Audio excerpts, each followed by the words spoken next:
Alrighty, team, welcome. Hello. My name is Rob Nixon. Super jazzed to have you here today. We are going to be working through over the next hour to an hour and a half the results of our 2024 benchmark report. As we get going, we're going to be Q&A backwards and forwards throughout the whole process. And I just need to know that you can hear me and see me. So what I want you to do is open up the chat down the bar. It says chat. We can interact through there. Open that box up and just say hi from wherever you're from. I'm coming to you from Brisbane, Australia. I want to make sure that I can see you and hear you. So just type in hi from. We're at location, New York. Thank you, Lou. Lou's off the mark. Okay, Washington State. Chris Porter, good to see you, man. Atlanta sounds good. Yes, it does, David. California, Michigan, Kentucky. Where else we are? Gold Coast, Australia. Love it, right? Houston, hearing you just fine. Thank you, Randy. California, Oregon, Ontario, Canada. We are from all over. I love it. Love it, love it, love it. Okay, team, let's get into this. First of all, this webinar will go from 60 to 90 minutes, depending on how many questions you've got. So I've allocated 90. Up to you as to how far we take it. I've got the chat open on one screen. Would love to hear your questions and get absolute clarity for you as we go through this. So what is it all about? This is all about this report right here. If you haven't got a copy yet, it'll be emailed to you with the recording after this particular session. Good to see you, Kevin. So what were the highlights of the report? And then we're going to dig into the detail. At a glance, 323 respondents. Now, we did this, by the way, 2 or 3 weeks ago. It's going to be different, a little bit different today, but same sort of idea if you were here 2 or 3 weeks ago. 323 respondents. Smallest was 650. Largest was 9 million in revenue. The majority between 1 and 6. 73% between 1 and 6. Interesting.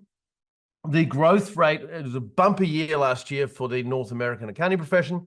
Bumper year, and median growth rate was 13%. Median was 13%. The best growth rate was 42%. This report, this study is very much focused on growth and profitability whilst partner time down. Speaking of profitability, blew me away, right? I did all the number crunching while we had a computer do a lot of it as well. But did all the checking, manual checking, blew me away that the median halfway profit per partner was $503,000.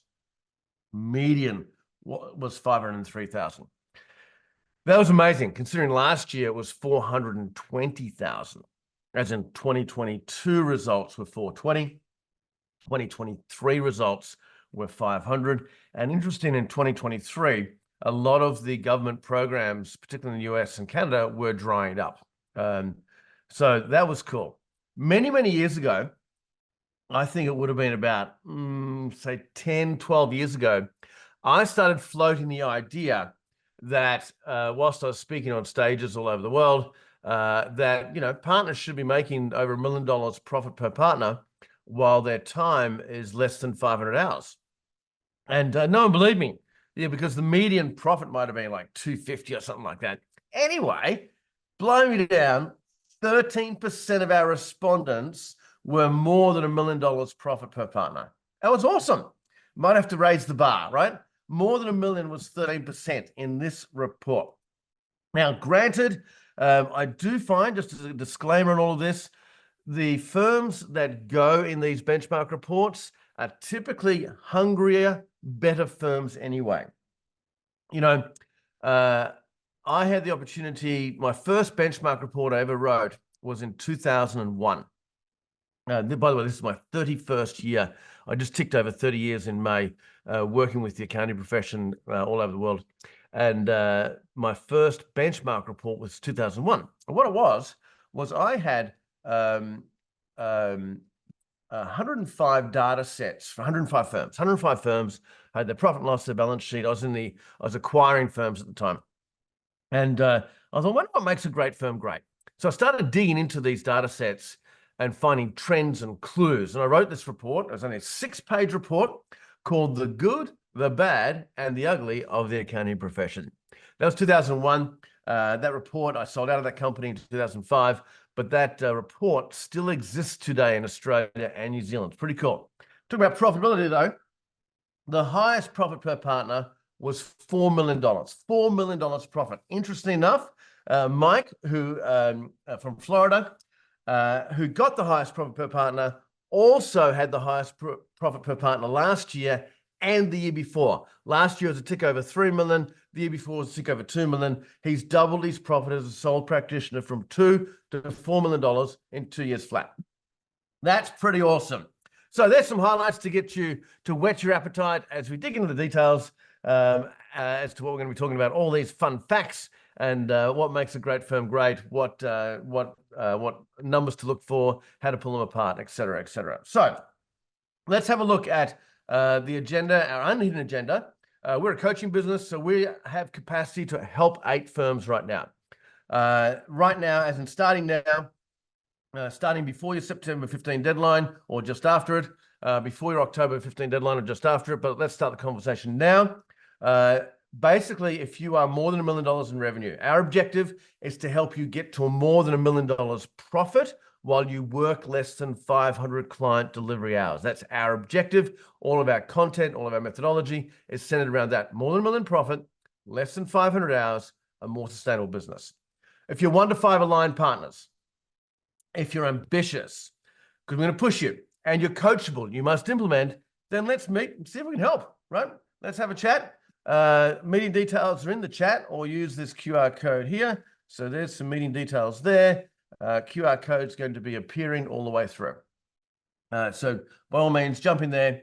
We call it a suitability interview to see if it's suitable for us, suitable for you, and no obligation chat to see, can we help you at all? All right. So with that in mind, let's dig into what's going on here.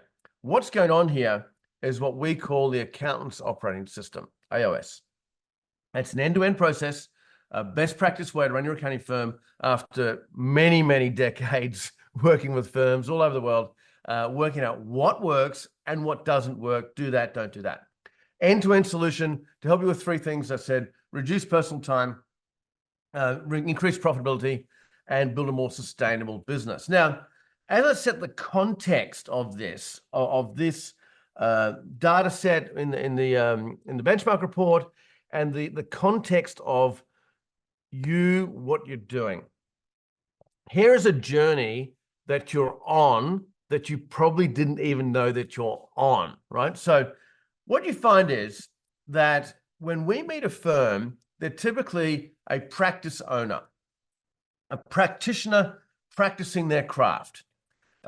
Typically, the partner or partners have either grown up through the firm, or they've joined the firm, bought into the firm, or they've started their own firm, right? Or they've started their own firm. And typically, they're the doers, and they're grinding it out, working way too much in it, in the business, right? One of my metrics in the report's called a sustainability index, as in how sustainable is this firm if the partners weren't around, if the partners weren't there with client relationships, if the partners weren't there with charging out a lot of billable time. And the money's okay here, but you've got less time, or you've got the same time, but you're busy, busy, busy. So practice owner, a practitioner practicing. Hey team, guess what? It's time to stop practicing. You've been at it long enough. You should be good at this practice bit by now. We need to start building a business that works without you. So we typically find a firm at this level, and we say, let's flip a switch and turn you into a business owner.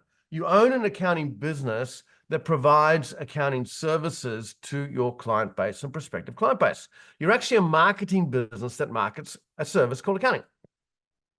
And it's not just a mindset shift here, team. It's also an activity shift, right? The activity and practice owner is where you're spending way too much time in it.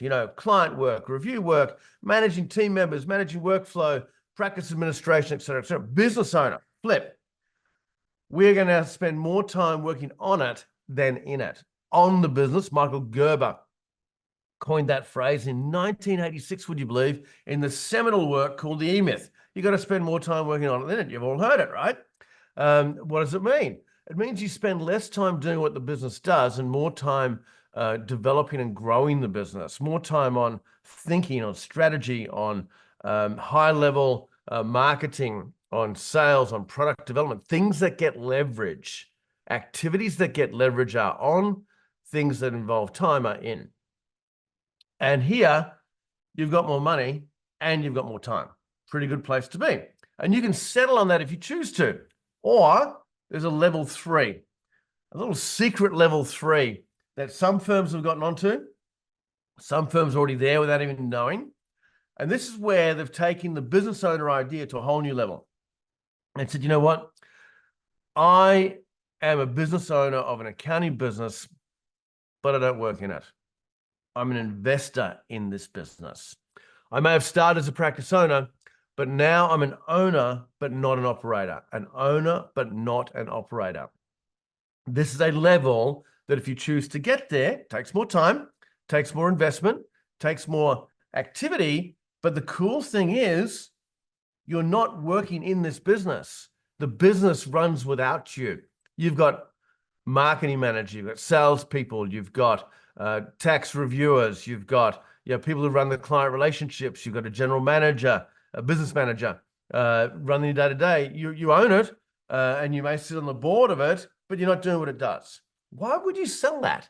If this thing throws $1, $2, $3, $4 million a year, why wouldn't you keep it and create generational wealth? You choose as to what level you get to. What level you get to. Do you want to go straight into, I just want a business here that runs without me? Or you know what? I actually like doing the work. I like the clients, I like the relationships. I will do some client delivery work and settle on business owner. If you're going to settle on business owner, remember this, team.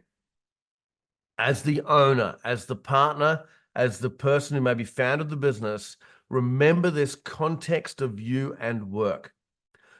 The only work that you should do is the work that only you can do. Let me repeat that. The only work that you should do is the work that only you can do. What that means is, with your special talent, whatever that happens to be, we hire in everything else to do. We hire it in. And if you enjoy doing the work, then do part of the work.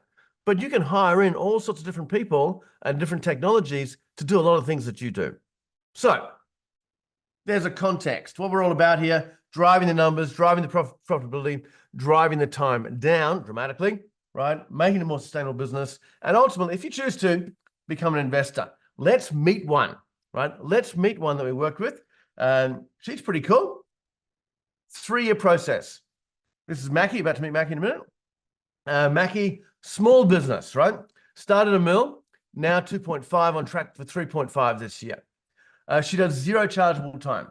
0 chargeable time is Mackie. Here is Mackie to tell you what she's about. Hi, I'm Mackie McNeil from Mackie. When we joined the boardroom, we were a tad under $1 million and frustrated by our lack of scale for our cutting-edge, unique CFO services. We were coached by Rob for 3 years before we went it alone. Today, we're at 2.5 million, and we have the strongest pipeline I've ever seen moving into 2024.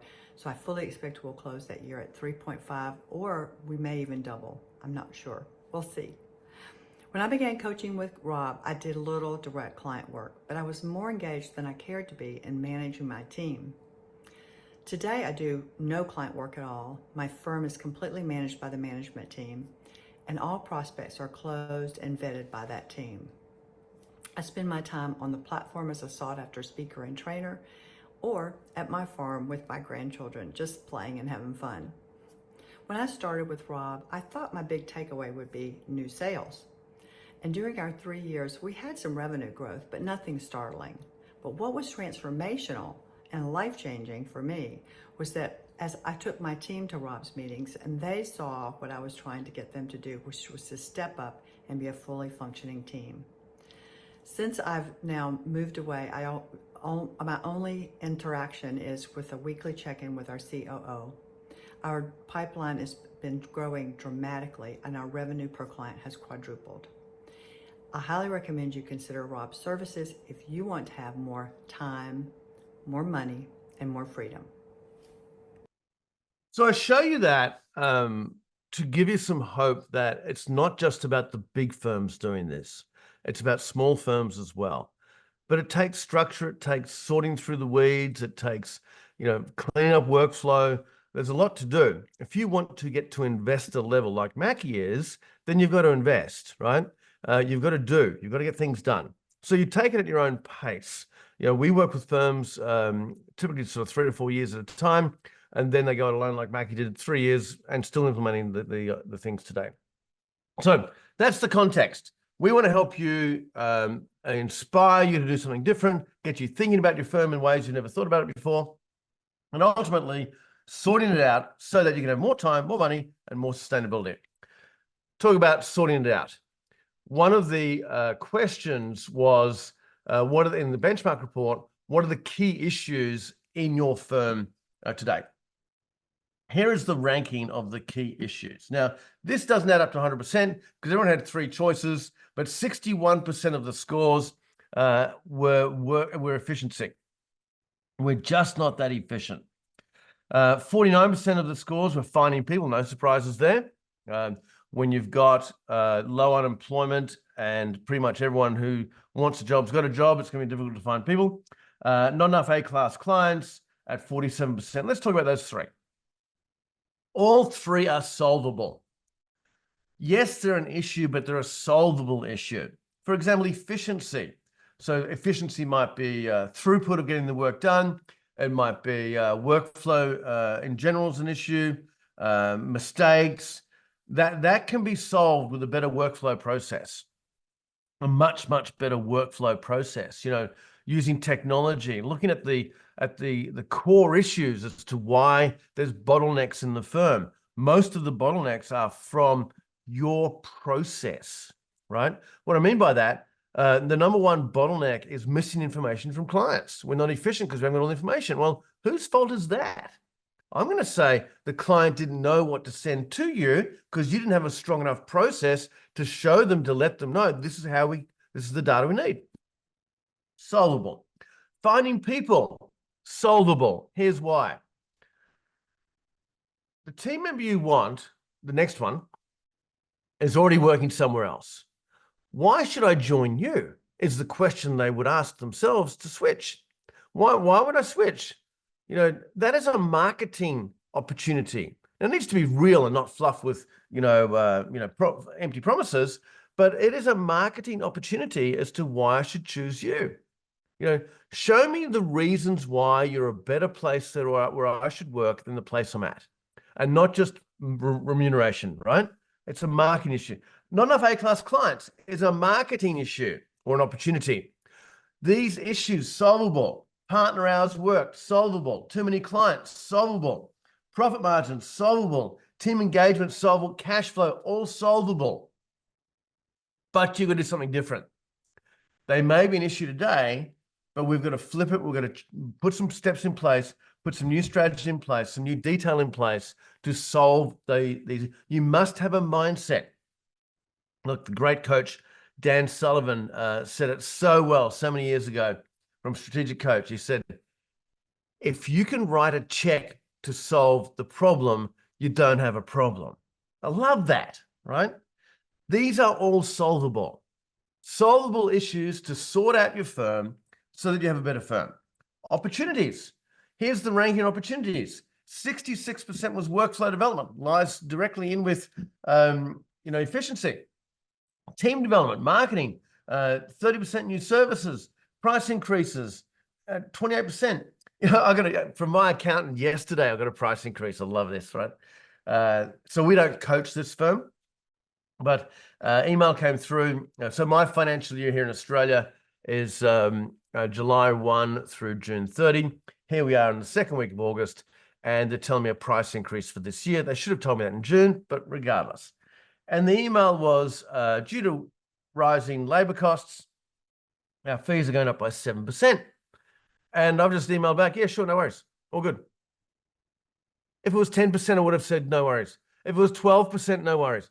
How did they settle on 7%? I bet you the partners meeting was long and exhaustive, and they tacked on, look at inflation and all this sort of stuff, and worked out a profit margin. The client said yes, and all of their clients would say yes at 7. Would they say yes at 10? Yes. At 15? Yes. We get it, right? But workflow development, team development, again, opportunities worth seizing, worth fixing, worth making a difference, worth, investing time into, different process. You've got issues, you've got opportunities. My question is, back to the in and on business. Are you just working in this business and recognizing these issues and opportunities? Oh, that's a problem, right? That's an idea, but I'm too busy over here grinding it out with clients. Or have you put time in your calendar to work on the business to solve these issues and capitalize on these opportunities? Think of your week, team, as 10 half days. 10 half days. Allocate a half day. It's just 4 hours. It's just 10% on the business. No client meetings, no team member meetings. You are writing, you are developing, you're thinking, you're strategizing, you're working on the business. Then go to 2 half days, maybe a Tuesday morning and a Thursday afternoon. Still only 20%. Then go to 3 half days, only 30%. Then go to 4 half days. And that time you spend is about growing and developing your business, not doing what the business does. And pretty quickly, you'll be over the hump of spending more time working on it than working in it to solve these issues and to capitalize on these opportunities. But if you just keep in the weeds working in it, there will always be issues and there will always be opportunities unrealized. You've all gone silent a bit. Can I get some love? Can I make sure you're there? Give me a yes. Is this making sense, team? Just give me a Y or a yes or something if you can hear me. You've gone dead. I hope you're still there. Oh, we are there. Great. Robert's there at least. Good on you, Robert. Right. All right. Keep it going. Maybe I'm stimulating some thoughts here. Yeah, I'm already for investor level. I know you are, Kevin, right? Oh, Keith. Oh, Keith's there. That's Kevin for a minute. Yeah. Love Keith and Kevin, the brothers. Okay, team. So let's have a look at dissecting some numbers. I'm not an accountant, pray tell. I did leave school when I was 16, but numbers have been my thing. And I've been working with you for a long time. And I think accounting has rubbed off on me a little bit after my whole career basically has been accountant. So numbers. Let's have a dig in to the $1 million profit model. I'm going to step you through this. It's a little bit small, but the slides will come through in an email after this with the recording. So let's look at a two-partner firm here. Two-partner firm. By the way, I'm a believer that less partners is better than more partners. I'll circle back on that later, right? Say 13 accountants, 5 admin and marketing. So what have we got? 18. We've got a 20-person firm here, 20 folks. Location can be anywhere, but it just happens to be 20 folks, right? So we're going to leverage here of people per partner 9 to 1. One of the keys of profit per partner is less partners, right? Go figure. 400 business client groups. Let me talk about clients. Around the world, personal income tax returns are being abolished or in the process of. Banking system, government systems, typically a threshold they put in place, like New Zealand's gone, the UK is gone, Australia will be gone pretty soon. Threshold of say $250,000 or less in personal income, you do not need to put in a personal income tax return. Unless you have wealth management, unless you have insurance, financial planning, there is no future in orphan personal income tax returns. So orphan 1040s in the USA, orphan T1s in Canada. They are an administrative nightmare. They're a time suck, and they're a once-off fee typically, and a very busy time of the year when you should be focusing on your business clients. Your business clients have the opportunity for you. Let's focus on business. In this case, 400 business client groups, an average fee per client, 12,500. Not a huge fee per client for this one. You can pick your mark. You'll meet a firm in this webinar that has a $50,000 average fee per client, up to you, right? You can pick your market 8, 10, 12, 15, 20,000 average fee per client. In this hypothetical, it is 12,500 per client, therefore $5 million in revenue. 20-person firm, $5 million in revenue. So $250,000 revenue per full-time equivalent person. By the way, in the benchmark report, when you get right into it, there's a metrics guide at the back, going through all these different metrics and numbers and all the equations around them as well, and benchmarking. So make sure you grab that. Salaries. Salaries need to be, excluding partners, around the 25 to 30% mark. 25 to 30% of revenue is in salaries. Most firms are crippled by salary cost vis-a-vis the revenue. And typically, they're crippled because their profitability goes down so much because the salary costs are so high, the revenue is not high enough for the salary, and it's because the average hourly rate vis-a-vis the salaries is not high enough. I'm going to circle back on AHR, average hourly rate, pretty soon. You're going to peg it at about 25, 30%. Overheads, around 15, 20%. You know, we don't, look, technology is a big suck on your, unless you're fully cloud, which you should be. Technology is a big suck, right? Do we really need that extra office? You know, why do we need 2 offices when, look, COVID was one of the best gifts to the accounting profession. Not with all the PPP loans and all that sort of stuff, but it was the gift of client communication changing. Client communication acceptance levels changed forever in COVID if you, as the accounting business, make sure that happens. What does that mean? Well, previously, 80% of your clients were within a driving radius of the firm, a driving radius. Why? Because they'd bring in their stuff, right? COVID hits, and now we have a digital communication. Here we are, you're in North America mainly, got someone in Australia, mainly North America. I'm here in Australia. We're thousands of miles apart, and we're having a business meeting, right? We're having an educational meeting. We live in Australia, but work in the US and Canada. So we travel over there for sure, but our firms we coach are USA and Canada, but we live in Australia. You can choose to live where you want to live, you know, as long as you say, this is the way it works. Keeps your overheads low, as an example. So here we've got total cost of 2.25 million, and profit is about 55%. So we want to get profit margin 50 to 55, maybe 60%. The best I've seen for a 3-partner firm, 3 partners, $3 million in revenue, 72% profitability, and the partners were working 20% of the year for client work, so they're 20% productive or utilized. That's a rarity. 50, 55, high 50s can do pretty easily. So here profit is 1.375 each. Now here are the key metrics down the bottom, right? Where we've got partner productivity or profitability, partner utilization at about 25%, say 500 hours or less. Team members at around 70%, so 1,250 hours. Here, we're not cranking the hours out. This is not an hours-based model. Yes, we are monitoring the hours.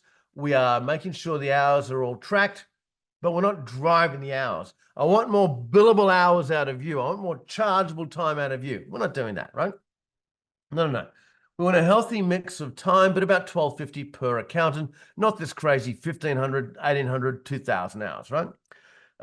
Admin to non-chargeable ratio, more than 30%. The more you invest in non-chargeable, the right non-chargeable people, the better your firm will be. Typically, you've not invested in non-chargeable people, administrative people. You've not done that, right? Why? Because they're not chargeable. But you know what? Accountants spend about 2 hours per person per day doing administrative tasks associated with the accounting work.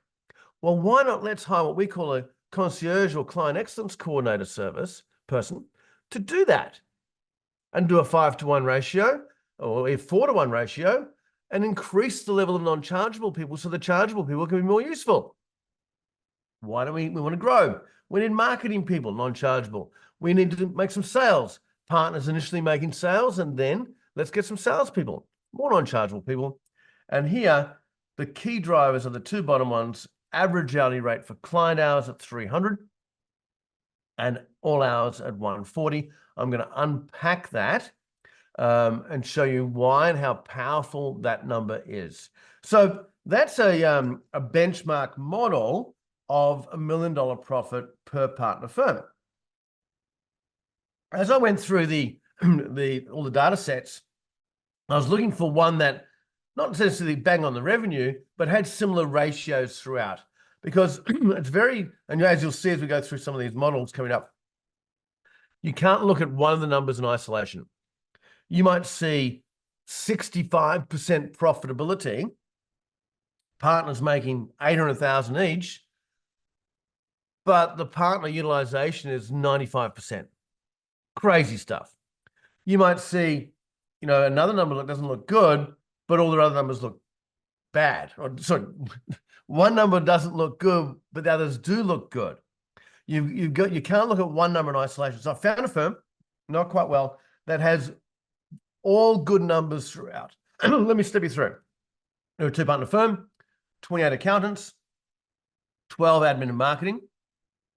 So what's that? 42 people, 20-to-1 ratio, 656 clients, about 13 grand a client, 8.5 in revenue. By the way, when we started with this firm 6 years ago, they were 3.2 in revenue.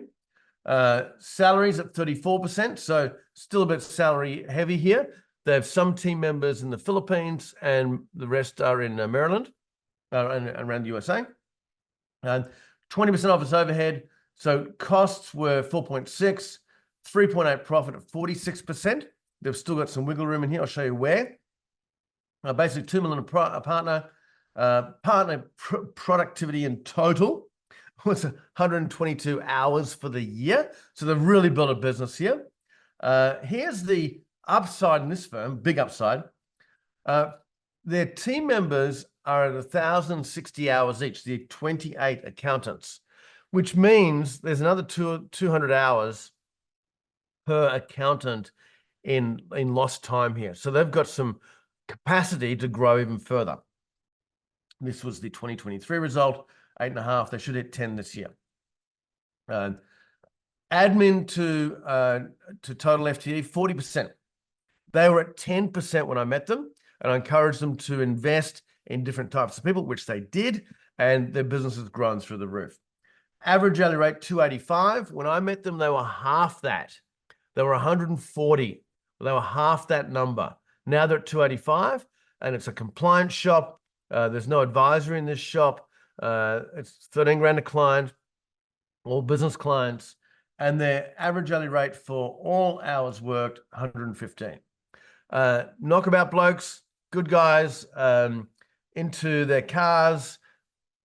Meet Jason, he'll tell you the story. Hi, my name's Jason Parr. I'm with Parr, Mellis and Associates. We have been with Wendy and Rob Nixon and Profitable Partners since middle of 2018. The first year we grossed about 3.6 million with about 750,000 net to each partner, 2 partners total. And now, 5 years into it, after following all of their recommendations and implementing all of the processes and the marketing and scaling everything, we will do about 8.5 million this year, and with about 2 million net to each of the 2 partners. I can't recommend their services enough. It's been, a godsend for us, and obviously the proof is in the numbers. So if you have any reservations about joining Profitable Partners, don't have them, just go ahead and do it. Thank you. So it's looking at all of these numbers, not numbers in isolation, and making sure there's a balance between the numbers. We don't want high chargeable hours per person and a low average hourly rate. We'd rather have a higher average hourly rate, like this case, 285 from Palm Millis, and lower time per person, 4 days a week. We don't want, exceedingly high profitability in percentage while the partners are propping up the profitability with their personal exertion. We want a balance, and this is a firm with good balance. Let's have a look at profit. Let's have a look at profit per partner. Here are the results. The lower quartile, the 25% mark, was $310,000. The median result was 503, as I mentioned earlier. The upper quartile was 692. Best result, $4 million. I'm going to dissect the $4 million profit firm and show you where the opportunity is in this firm and what they've done really well. So, Florida firm, one partner, 15 accountants, 4 admin and marketing. So what's that? 19, 20 people. So revenue per person is $341,000. So it's awesome. Leverage is great at 19 to 1. Revenue 6.9 million. So this flies in the face of the third model, as you'll see. Salaries at 2.4. So all of their team members are stateside. So there's no offshoring in this particular business. Costs are 484 because they have a very small footprint and a lot of people are virtual. Costs here now 2.8 million salaries. Profit of 4 million. 58% profit margin. Awesome. Great result, right? 58% profit margin. Now, here's the thing. The partner is at 25% personal productivity. 2 years ago, because I've seen this firm 3 years in a row now, as far as numbers, close to 100% productivity. The team members are 97%. They're basically 2,000 hours per person, give or take. Which is, if that's the culture you want, then go for it. It's not the culture that I promote, but this firm, it works for them. They crank the hours out and at a good average hourly rate. Well, it's 226. The median average hourly rate is 184. So 226 are above median. Awesome. But they could even be a better firm, I believe, if they invest in, I've told Mike this as well, if they invested more in administrative marketing people, freed up the accountants and brought the accountants' hours down, but cranked the average hourly rate by another $100. And this would be a less intense firm. Their sustainability index is 94%, which means if we took the partner revenue away, the partner contribution to revenue is only 6%. The partner contribution to revenue is 6%. Very sustainable business, but it could be even better. It's good, but it could be better. As I said before, you have to look at all these numbers, not in isolation. Let's have a look at average hourly rate, the big driver of margin. Big difference. First of all, here's the equation.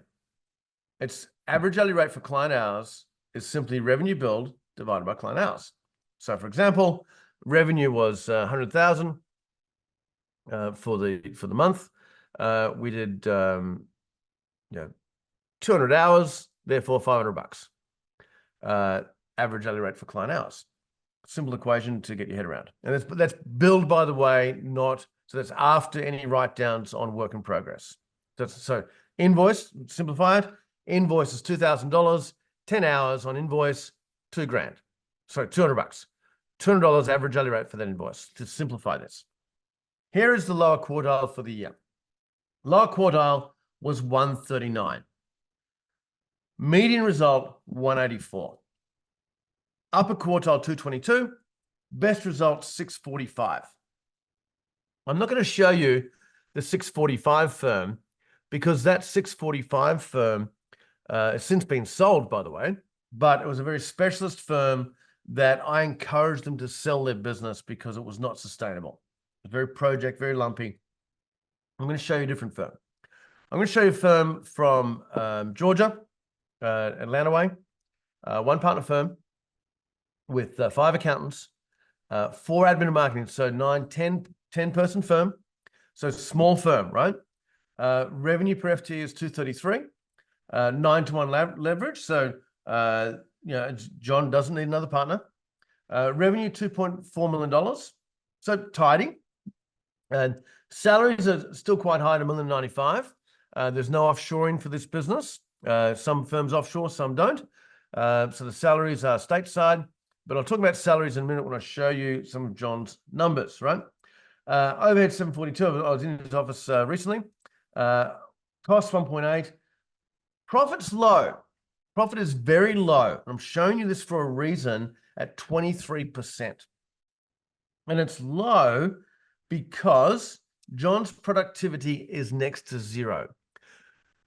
4 years ago, John made a conscious decision. He was the 80% partner guy. He was the 80% person charging 80% of his time, grinding it out.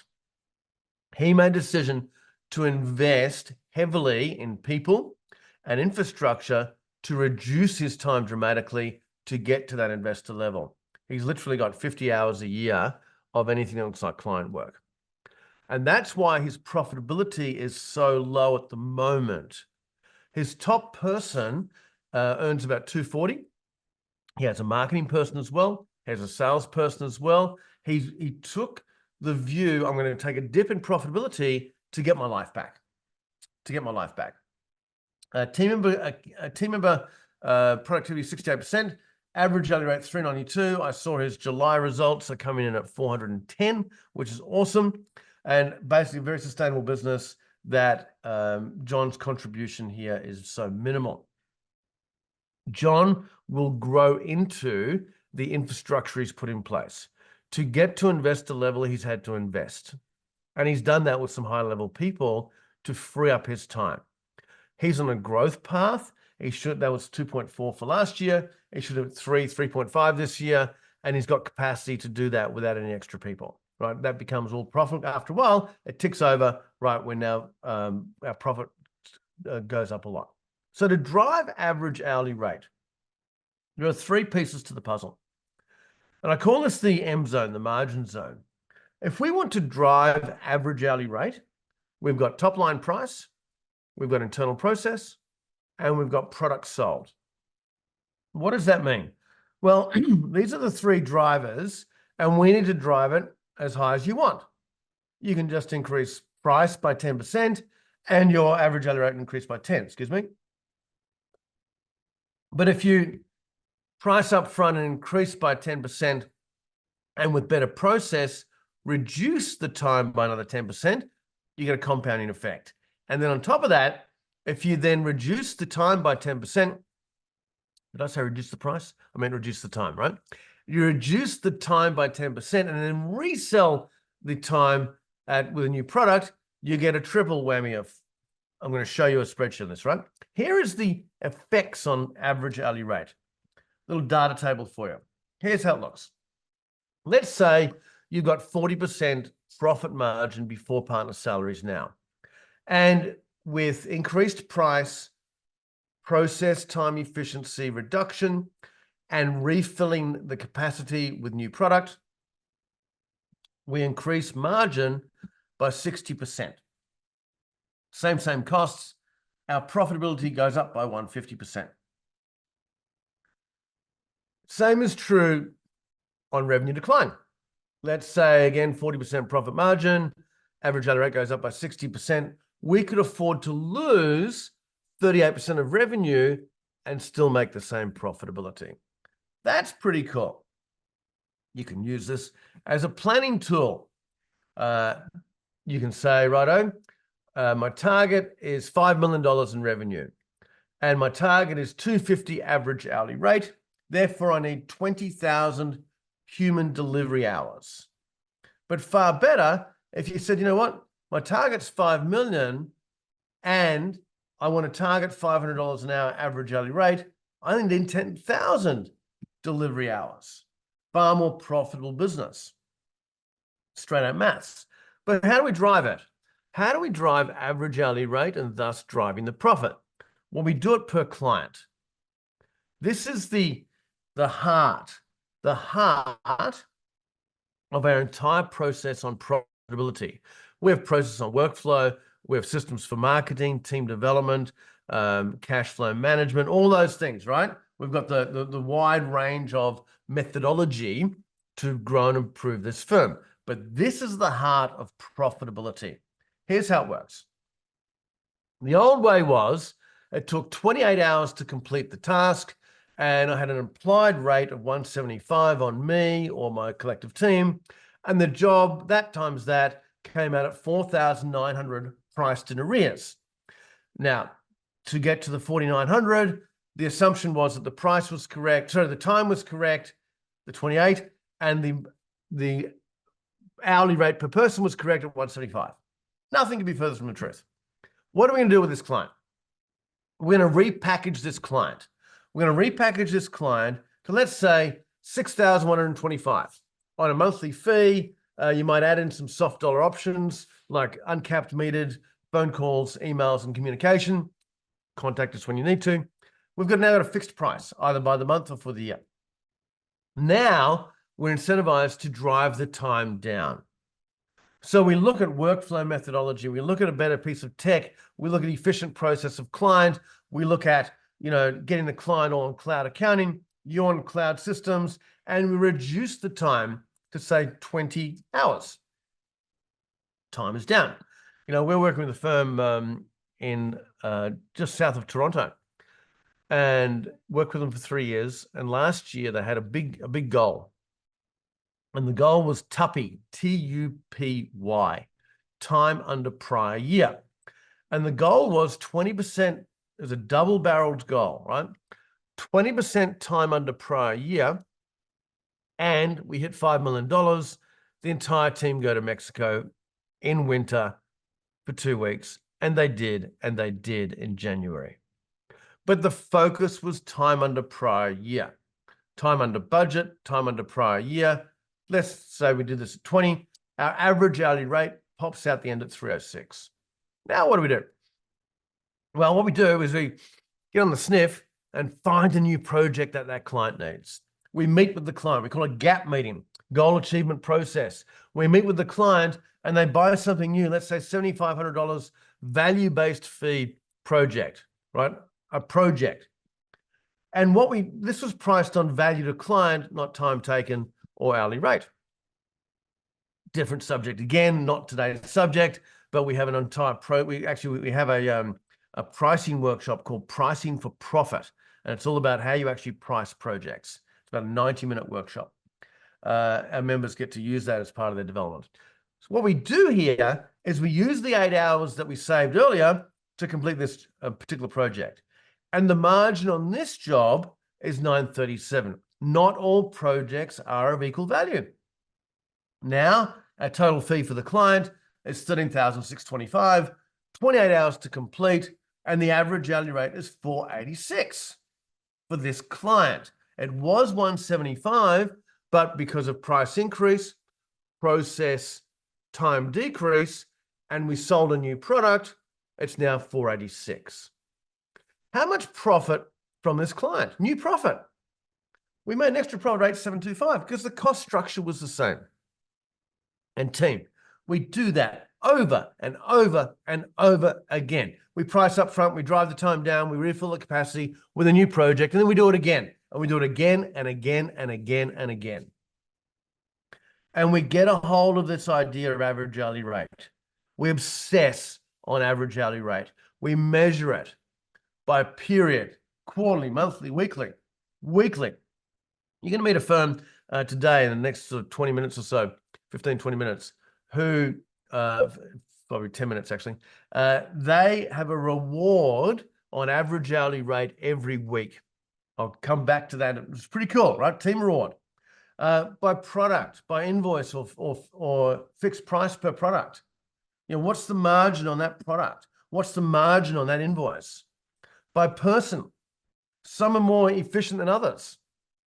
I'm talking about tally boards, right? Margin per person. By client, average hourly rate per client. So if the median in this survey, this benchmark report is 184, half are below, half are above.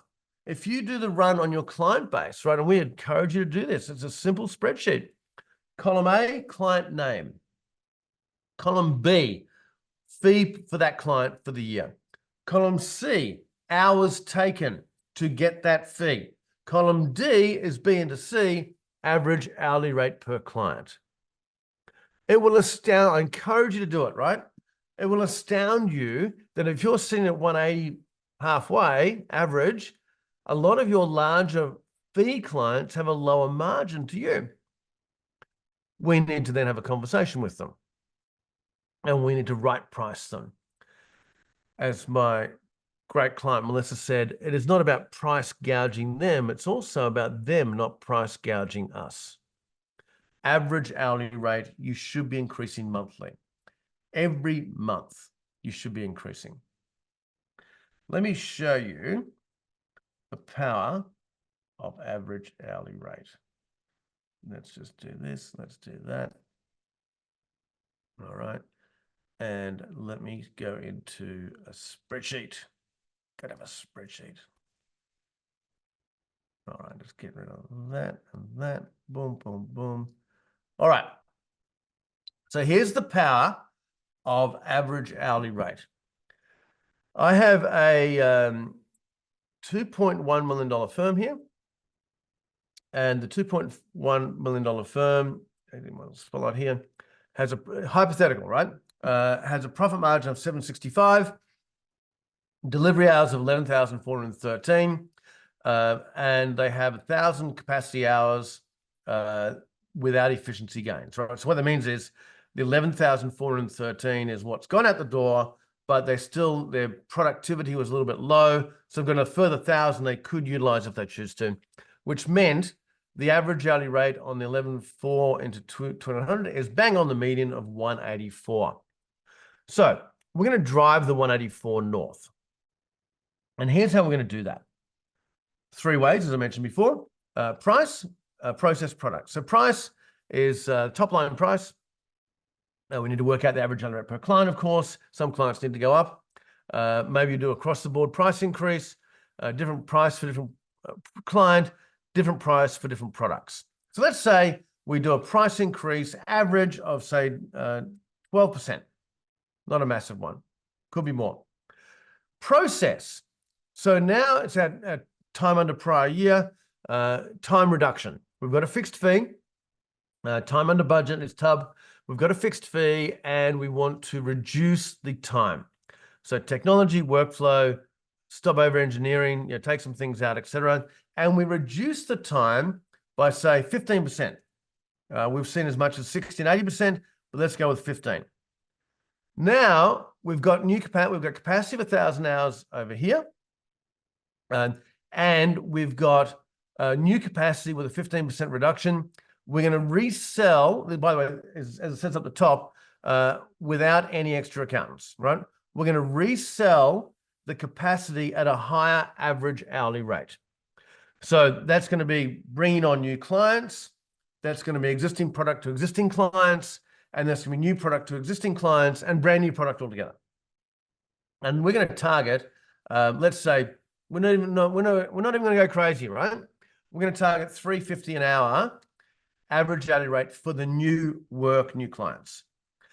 So let's have a look at the multiplier effect of that. Let's say that we just did price increase only. We just did a price increase. So we only did number 1, not 2 and 3. Well, that's simply 10 at the top, or 12 at the top. So we made an extra $252,000. Our profit margin went from 36 to 43%. Average hourly rate went up by 10% from 184 to 206, right? Pretty straightforward, just price.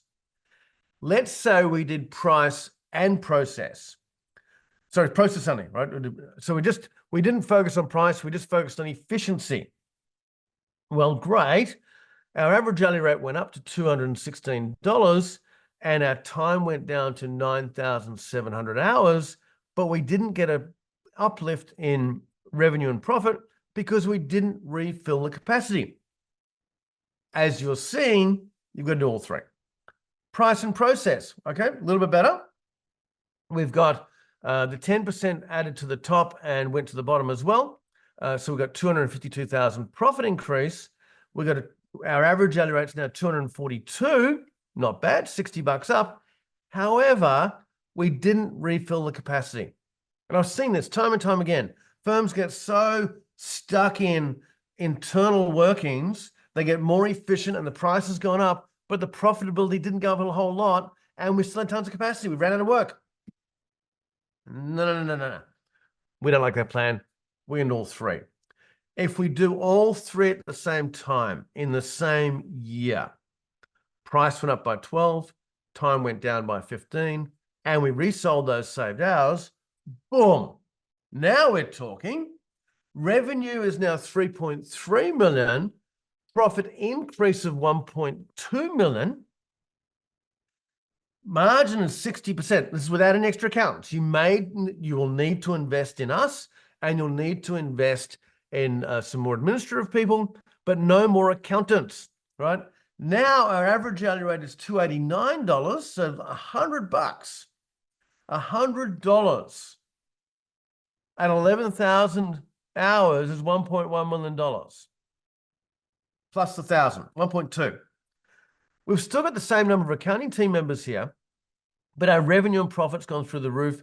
We'll take some of the profit out, spend some money on internal people, etc. We need to obsess about this, and we need to work on all three. Price, process, refill the capacity with new product. That's exciting. When you have a meeting with us, we will run through that whole thing with you as well. Pretty cool stuff. Let me just go back to my chat here. You're still there. You're enjoying this. Righto. All three, absolutely. Keith, boom, boom, boom. All three is key, 100% Keith. You guys have grown by like $100 AHR the last 12 months. So let's meet really cool firm from Savannah, Georgia, Clinton, Sadowski & Co., who got a hold of average hourly rate, right? And here's some numbers for you. So you can see here, January, April, 1.1 million profit before minus salaries, the 50 hours per month for the total of the three partners. And you can see here their average hourly rate, 328. So big jump in average hourly rate. Profit margin of 67% for that period, right? But the partners aren't propping it up. The focus was average hourly rate. I'll let Clinton tell the story, and then I'll tell you what he does on a weekly basis, right? A weekly basis. Yeah, my name's Clinton Fonseca. I'm the managing partner of Sadowski & Company. We're a three-partner firm with right now 15 people. And we've been with Rob Nixon and Wendy Miller since June of 2019. And when we started with the group, we were around $2 million in revenue and had 18 people. And what was interesting was right off the bat, Rob did a capacity study on our firm and told us we had, capacity to do about $4 million of revenue. And we kind of were going like, no, we don't think this is so. But, we said, okay, well, we're going to close the year this year at 4 million with 15 people. And we were doing 2 million and 18 people when we first got into the group. And the number one goal we had when we got in, the number one goal was we wanted to get back our life in the form of the time, effort, and energy that we spent in the firm. And that meant late nights, weekends, and that sort of thing. We wanted it for the whole team and for maintaining and retaining and keeping staff and team members, and that was one of our main goals. And then secondly, really was profitability. And we've kind of moved now because we kind of figured out the first part. And so we're moving into the second phase and have been in that second phase of just improving profitability. Where the other thing that's been real important to us is the other firms in the group and the openness with the way the meetings are conducted and the way we share information. And we've kind of found out that a lot of us have a lot of similar problems, but it's really good because people are at different phases of implementing different programs into their firm for improvement introduced by performance partners. So been extraordinarily happy and look forward to a long and continued relationship with Profitable Partners. So here's what he does on a weekly basis, team, right? See the number next to the red box. It says average hourly rate, AH. That's all hours worked, 176 for the period. On a weekly basis, come Monday morning, they track the average hourly rate, all hours worked for last week. And if they hit the target, they only work 4 days this week. If they hit the target 4 days this week, 4 times out of 6 is the number. 4 out of 6, they hit the target. If they don't hit the target, they're going to work 5 days this week. Pretty cool. We're measuring it every week. We're driving it weekly. Let's talk about growth. Let's talk about growth. Growth, I want to show you the firm at 42% growth.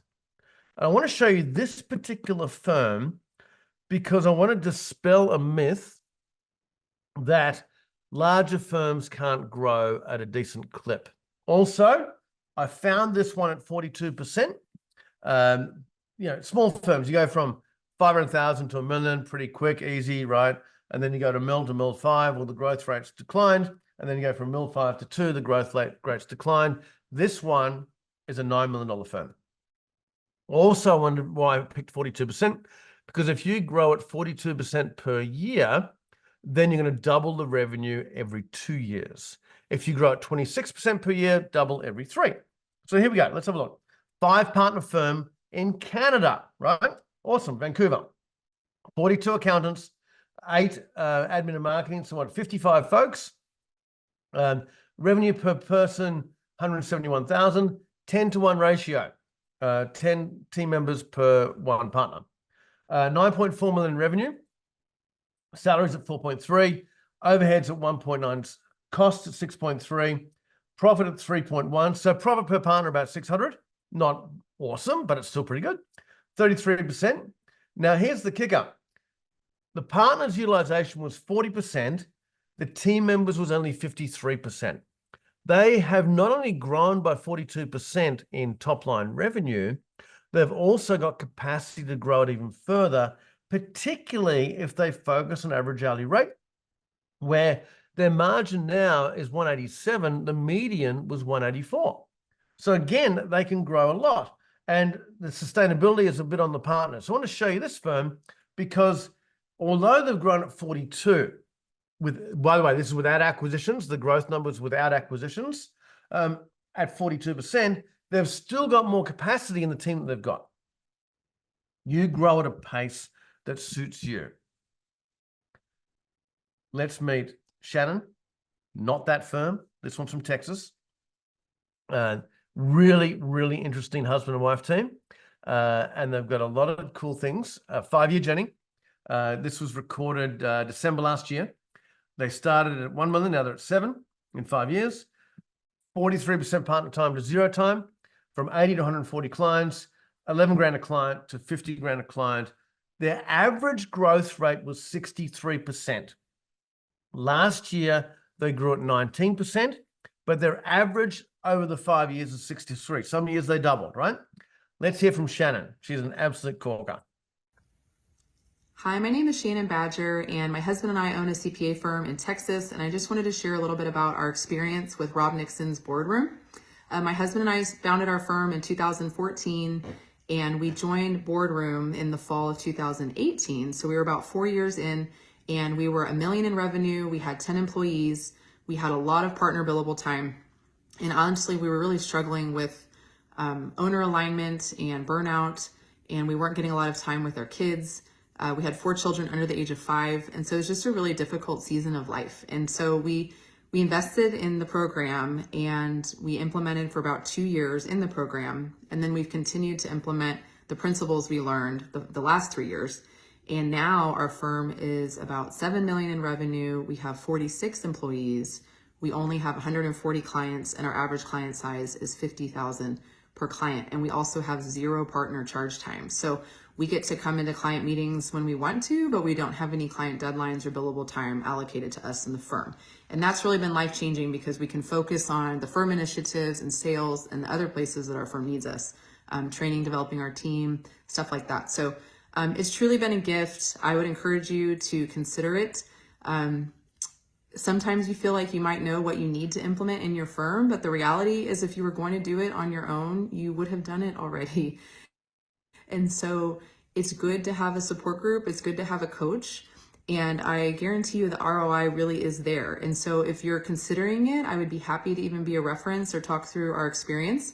But I highly recommend the program. I believe all CPA firms should be in it at some point because the tools really have been life-changing for us. Thank you.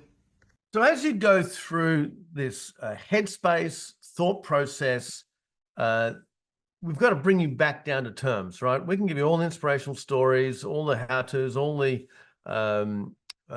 process, systems, tools, methodology, etc. But you've got to work out what is holding you back, if anything at all. And typically it's in these categories. Is it pricing and packaging?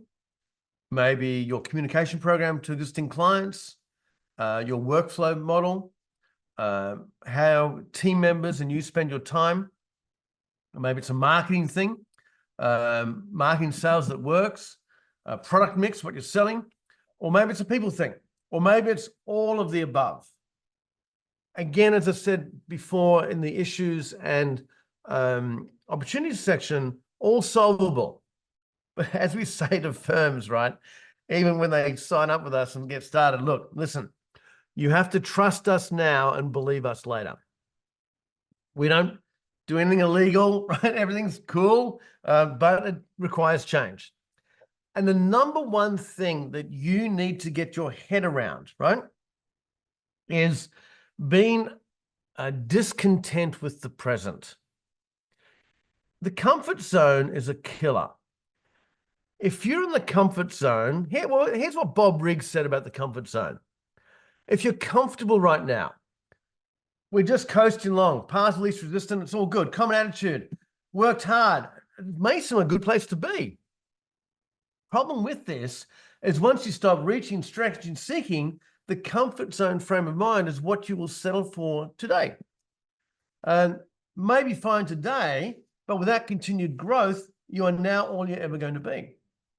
And if you're in the comfort zone, beware. Doesn't hurt, might even feel good.